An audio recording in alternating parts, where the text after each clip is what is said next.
Hello friends, আজকে রান্না পুজোর মিনি ব্লগ নিয়ে চলে এসেছি। মিনি ব্লগটা আসতে কয়েকদিন দেরি হলেও মায়ের শরীরটা অসুস্থ ছিল, তাই রান্না পুজোর কয়েকদিন ধরে প্লাস পুজোর দিন পরের দিন এত বৃষ্টি হয়েছে, ভিজে ভিজে বাজার করে নিয়ে এসেছি। দেখতেই পাচ্ছ চারিদিক পুরো যেন ভেসে যাচ্ছে।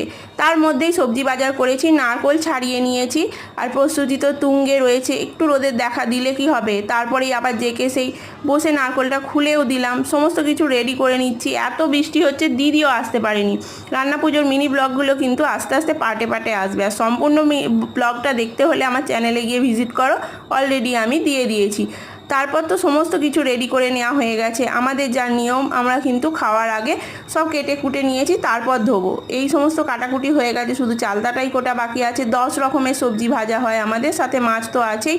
তারপর খাওয়া দাওয়া করে নিচ্ছি। মা সমস্ত কিছু রেডি করে নিয়েছে, ভাতে ভাত, কেননা সকালে গিয়েছিলাম ডাক্তার দেখাতে।